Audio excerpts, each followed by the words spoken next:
Today, we're going to be reading Possum and the Summer Storm, Words and Pictures by Anne Hunter.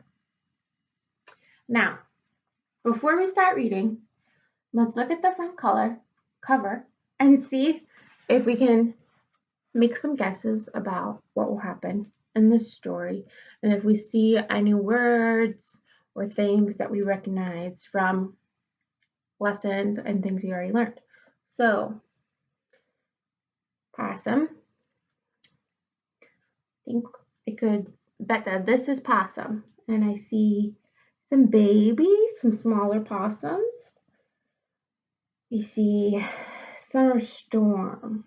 So that makes me think, what kind of storm do we usually have in the summer that has these big dark clouds? Maybe like a thunderstorm, like we've been learning about. And sometimes get kind of scary. All right. Oh, and I see a little chipmunk down here in the corner. So, Possum and the Summer Storm.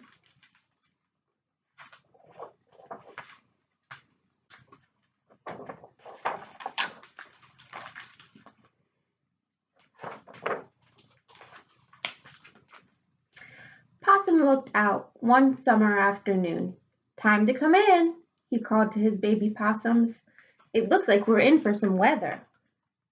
Oh, there's a big dark cloud we saw on the front cover.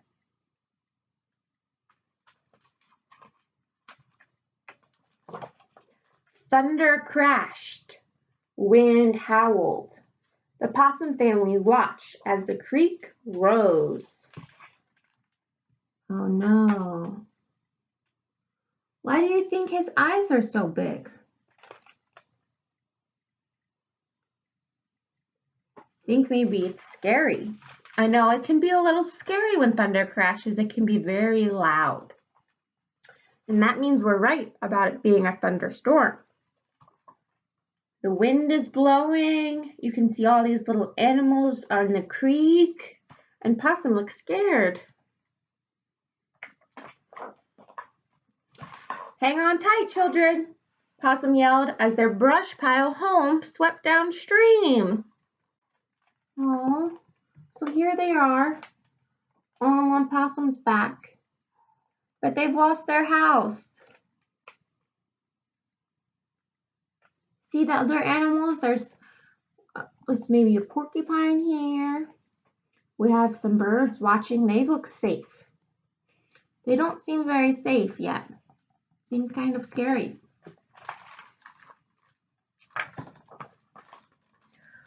"Oh, Papa, our home is gone," cried the young possums. "Where will we live? Where will we sleep?"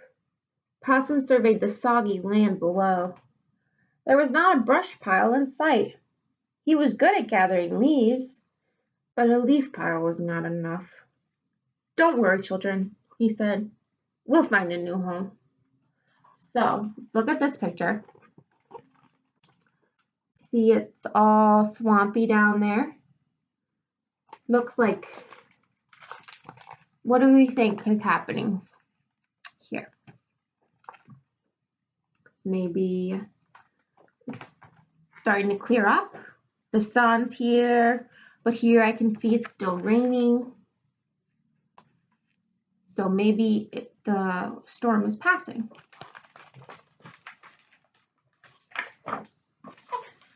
Possum climbed down. A chipmunk hopped by. "Where's your brush pile?" she squeaked. "Gone," sighed Possum. "Washed away." "Oh, bad luck," the chipmunk sympathized. "I could help dig you a new home," she offered. "Dig?" he asked. "Yes, you know," she said. "We'll dig a bedroom, bathroom, larder." Possum's eyes widened. "Yes," said Possum. "That sounds very nice." Okay, so what's happening? The chipmunk is helping the possum to build a new house. How nice of him. So he's going to build a house for the possum like the one he had. He said he's going to dig. So where do you think he lives? He's going to dig. Let's find out. So the possums follow the chipmunk. Look at them. Oh, he's jumping. So cute. His little tail. Possums followed the chipmunk up to higher ground. She sent Possum to gather dry leaves for bedding while she and the little possum set to digging. Okay. So he did say he was good at that. Remember? So we know that's why that was his job. That these little ones are going to help. Why do we think they want to go up to higher ground? Maybe it's safer. We want to find a safer place. Look at our new home, Papa, cried the little possums when Possum returned. Possum looked at the door hole in dismay. I'm sure it's lovely in there, he said sadly, but I will never fit, I'm afraid. Oh dear, said the chipmunk. I can see that now. Well, perhaps you could use it as a basement. So this chipmunk was very nice and built a home. Look, we found out where she lives underground.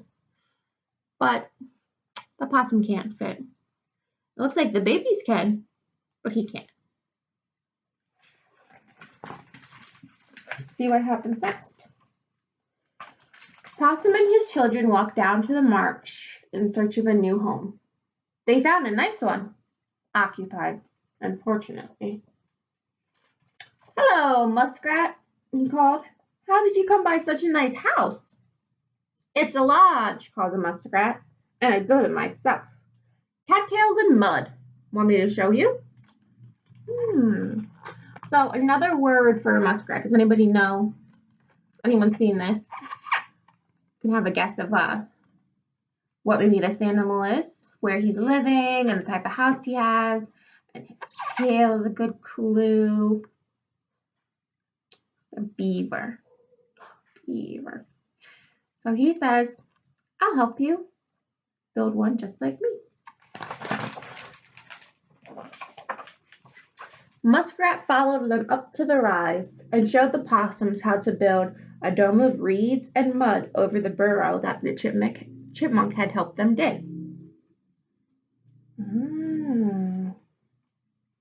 So look at everyone that's helping. Let's see how many other animals we can see in this picture. So here's our first friend. Even though his house didn't work out, he's still going to help. And here's our new friend. So do you think this house will be better for the possum? Do you think he will be able to fit in this one? Let's find out.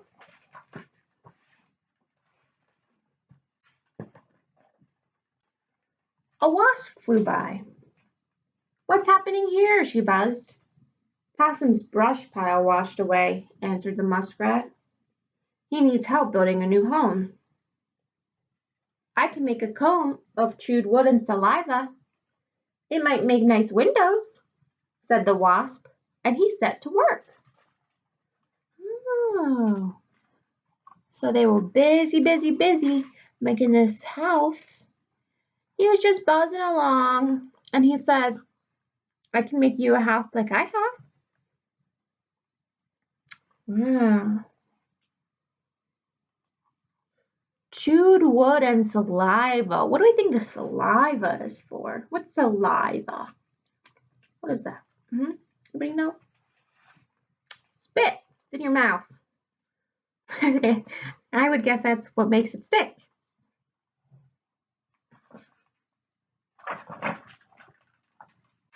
As they stood admiring the wasp's delicate handiwork, an oriole flew in. I heard there was some building going on and thought you might need my help, he sang.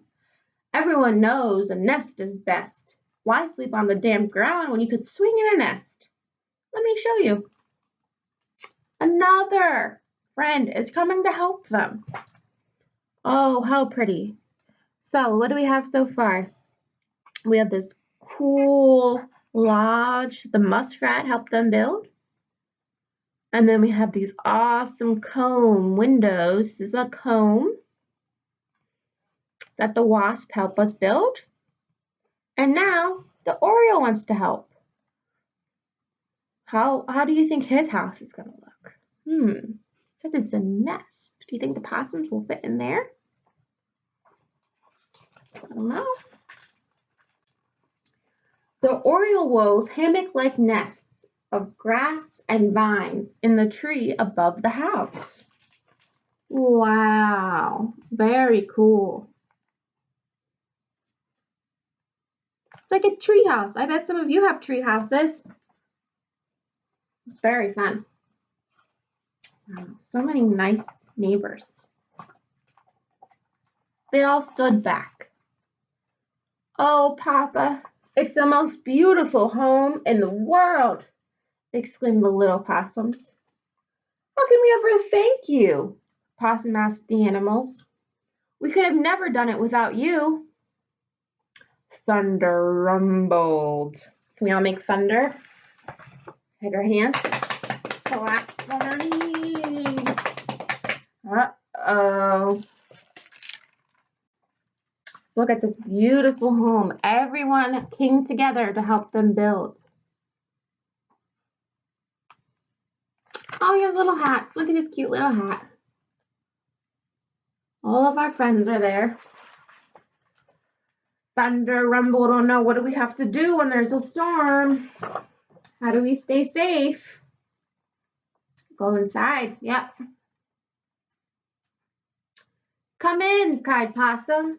The wind blew, the rain poured, and the animals watched, snug and dry, from Possum's new home. Wow. So it's a storm. When else did we have a storm? We saw this before, huh? The very beginning of the book. And now, everyone is safe. They went inside, because we go inside to stay safe from the storm. Let's see if we can find all the friends that helped. Who was our first helping friend? See him here, Chipmunk. Our second friend, Muskrat. See the three little possums? I see Papa. I see the wasp. I see the Oriole. And it looks like some other crows, I'm guessing these are crows, these blackbirds, are staying in the nest that the Oriole helped them build. They are all staying safe from the storm.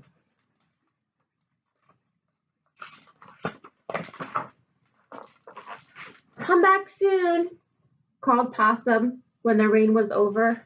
My home is your home. Oh my goodness. Look, what's that? The sun.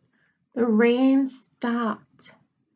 And he said, my home is your home. So what do you think Ann Hunter, who wrote this book, wanted us to learn? I think it's really nice to help people, especially when they don't have anything. That can be the most important time to help people. And then those people can turn around and help you, right? Because Possum didn't have a house anymore. All of the other animals came together. And he said, when the next storm ran around, Possum said, please come into my house and we can all stay safe. Because we know that we need to go inside to stay safe from the thunderstorms. Thank you, boys and girls.